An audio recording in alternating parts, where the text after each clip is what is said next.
First and final warning.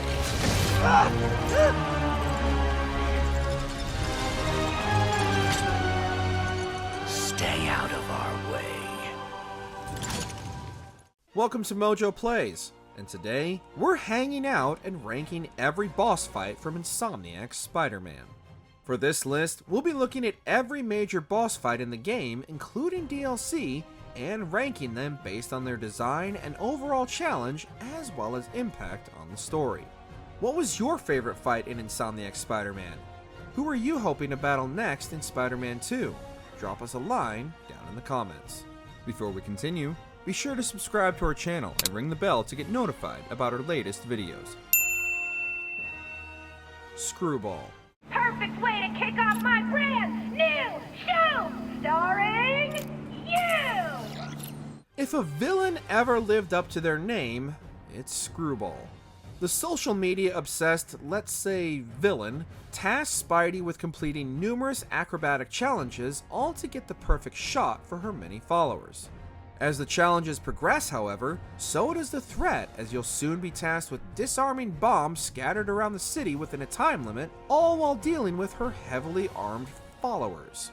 This will eventually lead to a combination of all three, in which you'll need to disarm the devices, deal with her followers, and do so while trying to get the perfect shot.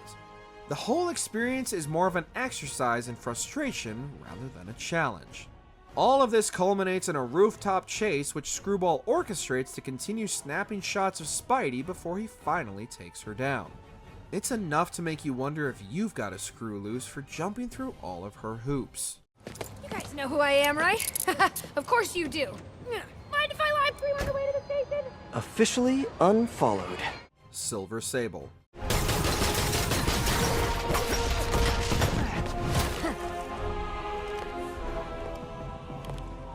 Nice entrance. Solid 8 out of 10.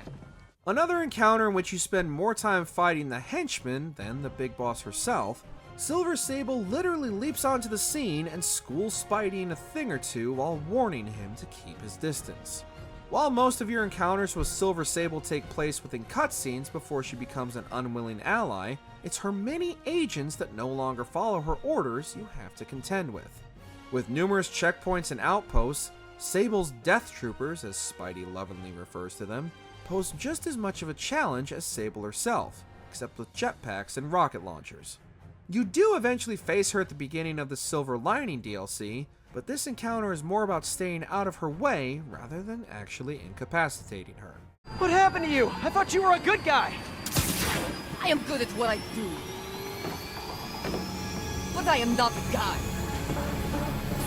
Lost in translation, I guess? Taskmaster. Spider-Man, so you found one of my recon points. Who is this? Wrong question. The correct one is, can you stop the bombs I've planted? Another boss encounter that lives up to its name. The more challenges you complete for Taskmaster, the more it feels like a task you simply need to complete rather than something you look forward to. Taskmaster tasks you with various challenges throughout the city before you finally encounter the villain himself, who poses quite the challenge. Staging a cheap surprise attack as Spidey swings through the city, Taskmaster already starts the encounter off on a sour note. Having studied Spidey's attack patterns and tactics in each challenge, Taskmaster will utilize everything he's learned studying Spidey and throw it back at the wall crawler. So you better be good at dodging and making your attacks unpredictable if you want to teach Taskmaster a real lesson. I'd rather be Jonah Jameson's foot masseur than work for anyone who'd hire you. Your loss. They pay 6 figures. Guess some people just deserve to be poor. 6 figures? Kingpin. Well, good news is, they were Willie's last line of defense. I'm right outside his office. Take him down, now. With pleasure. Kingpin knows this is the tutorial, right? Spider-Man might have been used to battling Kingpin for the last 8 years, but for gamers' first encounter with the crime lord, Kingpin holds nothing back, as though he's been waiting for this moment all these years as well. An absolute tank, Kingpin's confidence at the beginning of the fight should have immediately set off the player's spidey sense. Even with the turrets on his side, Kingpin prefers to keep things old school, and despite his size, can quickly close the gap and use his enormous frame to knock Spidey off his feet. As a successful businessman, Fisk has quite a few goons on his payroll, although they're nothing but an obstacle standing between Spidey and his prize. As long as Spidey is quick enough, he'll soon hang Kingpin out to dry. So, should we kiss now? Yeah, maybe later. Shocker. Hi, Herman. Seriously? Though your first encounter with Shocker amounts to virtually nothing more than a game of cat and mouse as you chase the shockingly fast villain through the streets of New York, it's the second encounter that epitomizes the phrase bigger and badder. Interrupting his not-so-subtle bank robbery, Shocker is willing to bring the house down just to defeat Spidey. His targeted attacks can do quite a lot of damage both to Spidey and the environment, and his defensive shield keeps the wall crawler at arm's length until they're brought down. The fight takes another turn once all of the pillars are gone, forcing Spidey to stay constantly on the move, snatching any small pieces of debris to interrupt Shocker's shockwaves. Shocker might think he has Spidey on the ropes, but the web slinger will bring the world crashing down on Shocker before the fight is done. We hope more than just the money was insured. Hammerhead.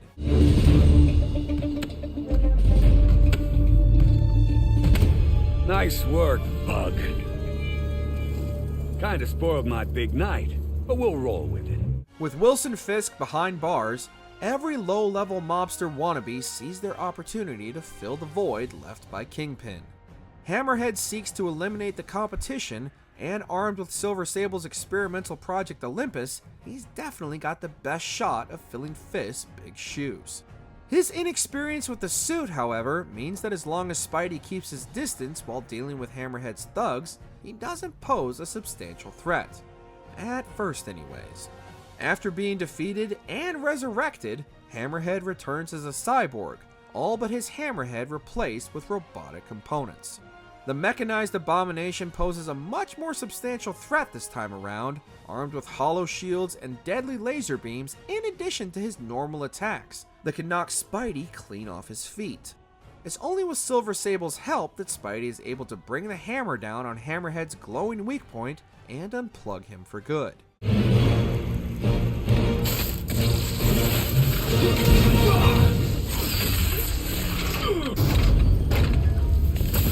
Tombstone. The angry drug lord drank alone. There's a poem in there somewhere. You know better than me. Nearly every villain Spider-Man faces believes themselves invincible, but Tombstone is the only one able to make that claim and back it up. Completely invulnerable to Spidey's attacks, Tombstone will shake off the most devastating of the Wallcrawler's assaults like swatting away a fly. It's only by subduing Tombstone and administering an antidote for his condition that Spidey can hope to gain the upper hand. But Tombstone isn't going to give up his powers willingly. He hits like a truck, and the longer the fight goes on, the more aggressive he gets, throwing everything he and his gang can get their hands on at Spidey. Even without his powers, Tombstone can still crack a whip as his battle with Spider-Man sends his whole world up in flames. In the end, Tombstone is one of the only villains Spidey faces who knows when to quit, and we'll drink to that. Hell of a left hook. Can't wait for the rematch. I can. I like you. Scorpion and Rhino. Okay, Rhino. Let's wrap this up. Never send an 8-ton infant to do a man's job. Let's finish this.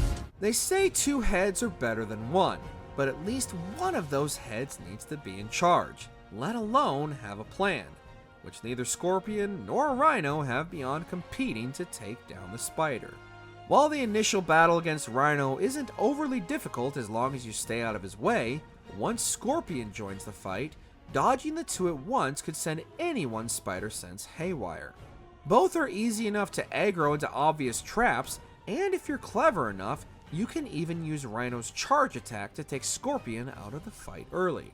Rhino still presents an obvious challenge, being completely impervious to straightforward attacks, but thanks to the construction site, there's more than enough equipment to crack his horn. In the end, the two are more of a threat to each other than Spidey ever was.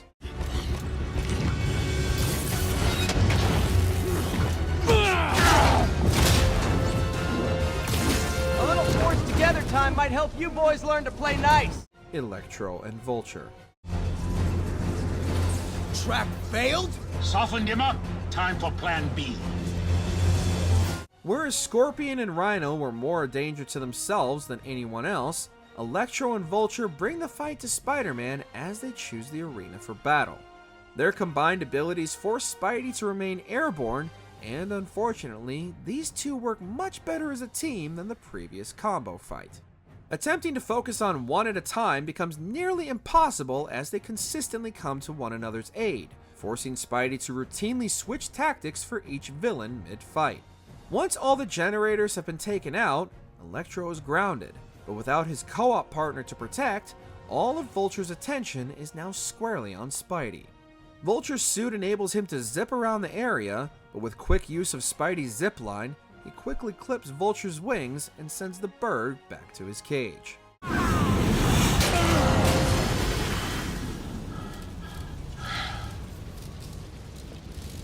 Mr. Negative. Finally. Sorry I'm late. It's kind of my thing. Although you face Mr. Negative numerous times throughout the game, it's the final encounter that proves the most difficult, not only in challenge, but emotionally as well once you learn Lee's tragic backstory. Mr. Negative fights with more purpose than many of the other villains, and his emotional state keeps his attacks unpredictable. And all this is before his powers become unhinged and he battles Spidey in the nightmarish Negative Zone. The shadow clones he uses don't pose much of a threat beyond their sheer numbers and aggression, but Lee's demon shadow is something else entirely. Only by using debris from the environment can Spider-Man free Mr. Lee from his demons and return to the real world, but even then, the true fight has only begun. Useless.